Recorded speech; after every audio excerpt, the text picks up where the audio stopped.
नाज़रीन और सामाईन, कबल इसके कि अगले प्रोग्राम के लिए मैं किसी को दावत दूं, मैं ये बता देना मुनासिब समझती हूँ कि आज के इस कल्चरल प्रोग्राम में अहम मौज़ूआत पर उर्दू इंग्लिश तकारीर, मकालमा, ड्रामा और पैट्रियोटिक एक्शन सॉन्ग भी पेश किया जाना है, जिसको मिस करना शायद आपके लिए अफसोस का मकाम होगा।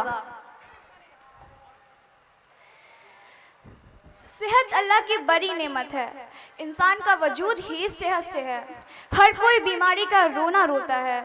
बीमारी की बहुत सारी वजूहात हैं। इनमें से एक बड़ी वजह आज का जंक एंड फास्ट फूड है। तो आइए इस मौजू पर बहन आयजा फातिमा को सुनते हैं। Respected audience, Assalamu alaikum wa rahmatullahi wa barakatuh. I am Aiza Fatma. I study in Inter Hifz, Radiance Public School. Today my topic is junk and fast food atrocities.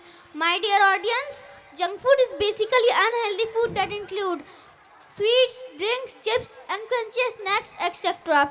Junk food is low in nutrients that include it can cause memory and learning problem. It can trigger digestive problem. It can also increases the risk of heart diseases. My dear audience, junk foods are not necessary part of any diet. It can cause kidney diseases. It can damage our liver. It can also increases the risk of cancer. Now I will tell you the benefits of healthy foods. Healthy food keep children fresh and active. It keep our body diseases free. It can prevent of obesity. It keeps us fit and strong. As you have got that also defect. Now try to eat more healthy foods, especially when you are outside. Enjoy fresh juices. Eat more fresh sandwiches. Thank you for listening to me.